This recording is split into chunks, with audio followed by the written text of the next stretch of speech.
my wonderful Virgos, every card that represents balance came up in this reading. One literally flew out as I was channeling. So I think that we can have some recalibration, or if Aries season was a lot of just redefining ourselves or knowing where we need to pull back, or also for some of you where we need to speak up. And I feel like this has been something that's been coming through again and again in the channel when I do these Virgo general Tarotscopes for each season. But that was the first thing that came through, is like your voice, or people want to listen to what you have to say.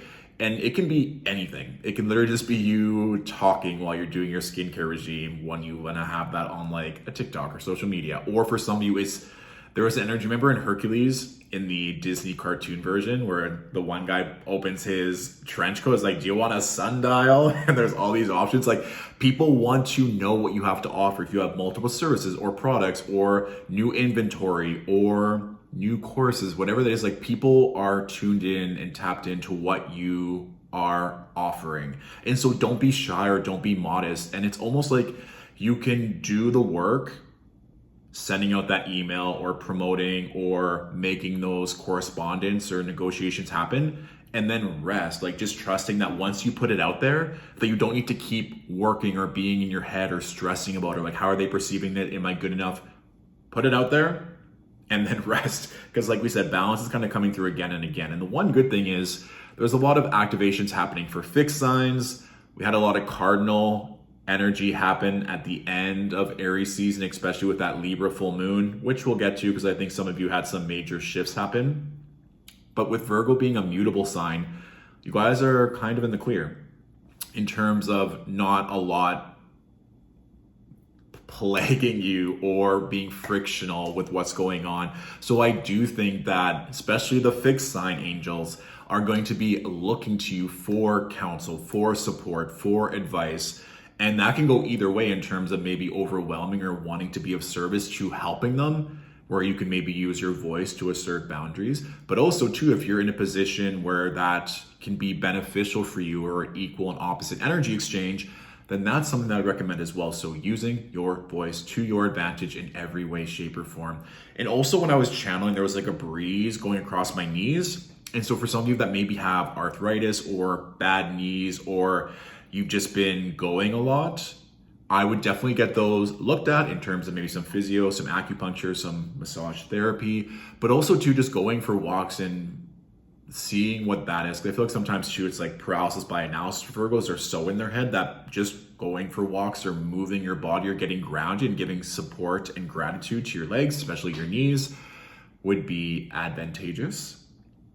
Was there anything else I want to talk about with the knees? Oh, and that could also just be a metaphor to like you're making progress. You're meant to be moving forward. And that could also be something too that maybe you're afraid to put something out there or to speak up for yourself or take that speaking engagement because it means that you're going to be progressing. So if there is some bit like of self-sabotage, it's kind of coming through in the cards too, or like being afraid of how people will perceive this new you or how you're putting yourself out there. That also can be something to be examined or let go of. And that's like a theme for all earth signs that's coming through. It's like not giving that any power or strength or allowing other people to take away your voice. Like, we're not here for that, okay? Yes, the one last thing that came through were bees, which is very interesting in terms of bees, of course, contributing to honey. Honey is also very good for the throat chakra, but also I feel like with bees, it's very Virgo energy of being of service and being dutiful. And without bees, a lot of times without Virgos, all of us would be SOL. So honoring that and knowing your strengths, knowing when you are being of service to be rewarded for that. And then when you need time to rest, that you take it. So you're not just going and going and going and going and going and there's no honey left for you. And potentially if you see a bee, just kind of like a little wink or a nod from the universe that you're in the right direction, which could also be nice when you're going for walks. You're like, oh, a bee, what am I thinking? Oh, it just means I'm on the right path, that I'm growing and becoming stronger in my capabilities of how I'm serving the collective at this time. Okay? Beautiful. So what I want to do here, I think I'm gonna recite all 6 cards that I pulled plus the one that fell out, and then we'll dissect them a little bit, okay? So we have the 8 of Cups with the Temperance card, and the Eight of Swords.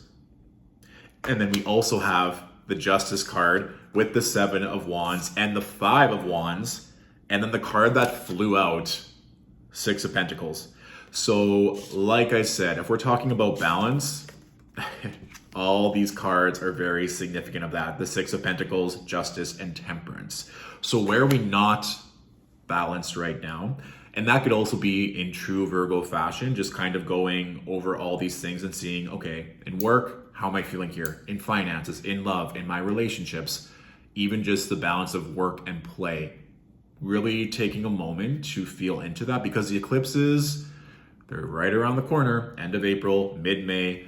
So knowing where you need a little bit of extra love and support, and where you're probably going to be needed to support and love others, and getting very clear on that is going to be of great benefit to you, okay?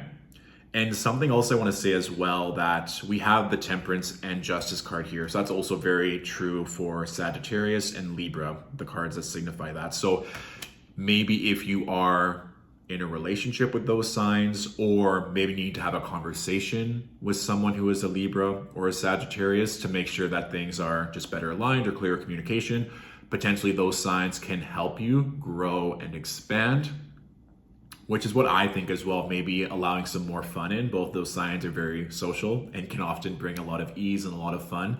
So potentially leaning on support from those signs to help you, because there also just seems, and this is something that I was curious about as well, because we have the Eight of Cups, and we also have the Five of Wands nearby as well. So this competition or this stress or a lot of opinions getting in your way, or maybe not even just feeling appreciated. You're like, why am I staying in a situation, in whatever it may be, family, career, relationships, where I'm constantly having to defend my actions or having to justify how I show up in the world? Or even this could be old cycles here as well, because it's interesting, in these cards we can see that it's a new moon energy instead of a full moon with the Eight of Cups, and we have that new moon solar eclipse in Taurus happening at the end of April. So potentially with that eclipse, you may feel that you are moving away or walking away from something because it just no longer makes sense. It's no longer emotionally fulfilling. It's draining. It's exhausting. I want you to really pay attention to what also came through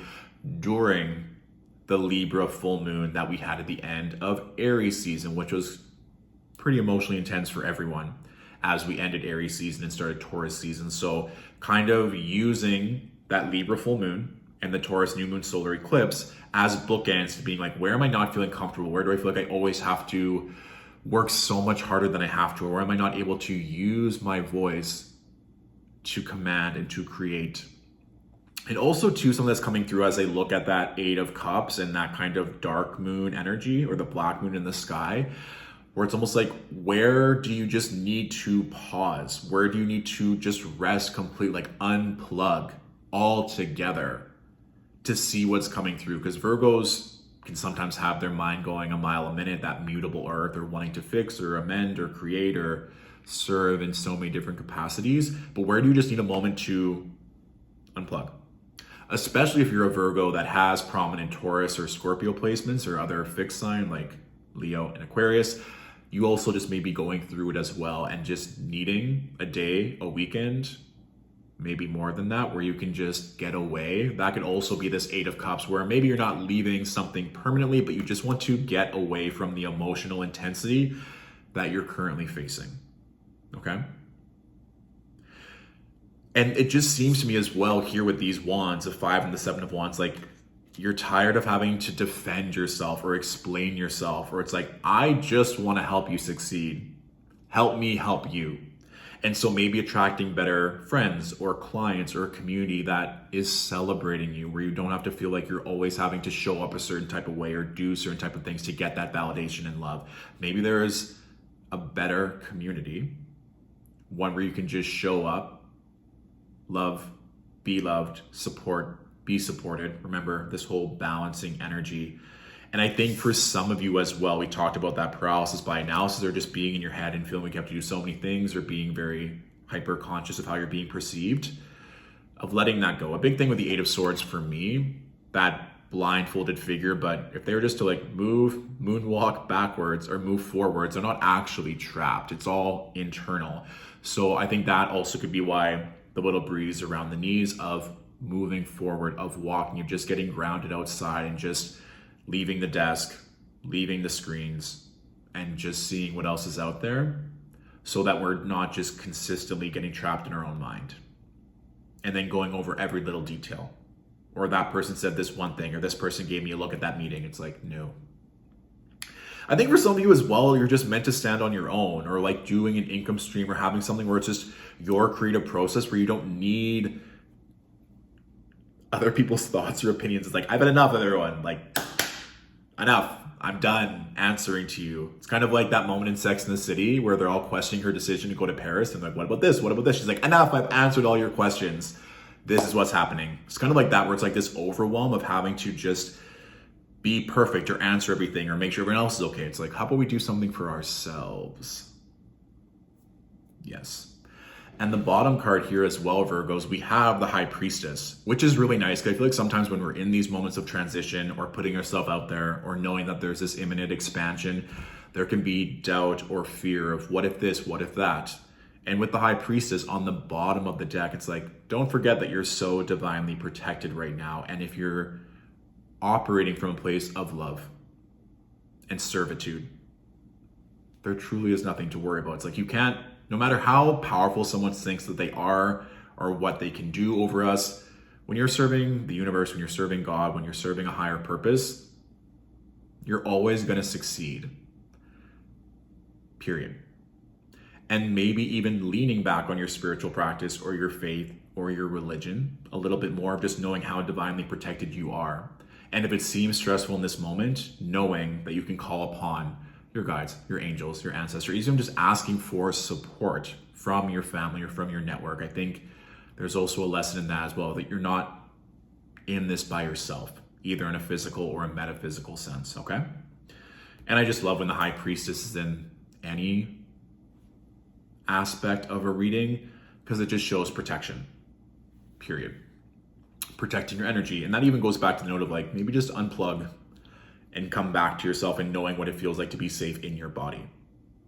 So that when you show up, if that equilibrium is swayed, if other people's opinions or words or thoughts sway that equilibrium, you're gonna know how it feels right away, because like, this doesn't feel good. It's like when your knee hurts or when your back hurts, you know that something is off and that doesn't feel good. From an emotional or from a spiritual place, how powerful would it be if you could feel when something is off and you could pinpoint it to a specific person or to an event or to a thought? Just like we know if we work out too hard or if we don't stretch before, it's like, oh, well, that was the reason why this part of my body hurts. Now we can clearly define when our mind or our soul is hurting, where that's being pinpointed, so we know how to move through these energies, so we can stand in our power, so we can use our voice to call in whatever we desire. Remember that Taurus rules the throat. And so when we're in Taurus season, using our voice, Virgo is ruled by Mercury. Mercury is going to be moving through Taurus and Gemini throughout Taurus season. So it's a good place to be. Okay? Beautiful. One last thing to note is that yes, Mercury will be stationing retrograde. I believe it's May 10th, but it's in its home sign of Gemini. And I think the things that we're talking about of redefining, coming back into balance, those are all going to be perfect themes for you to address during this Mercury retrograde. So it's all good. Everything, as always, is working out in your favor. So that is a general reading for this Taurus season. If this reading resonated and you want to say thank you, tips and donations are always appreciated. I'll link in our PayPal in the description of this video. If you want to further delve into these themes with a one-on-one reading, all of our availability for tarot, astrology, coaching can be found on our website. And please feel free to share this with a fellow Virgo that could benefit from the message, okay? Fabulous. Thank you all for watching. Have a wonderful Taurus season, and I'll talk to you soon. Bye.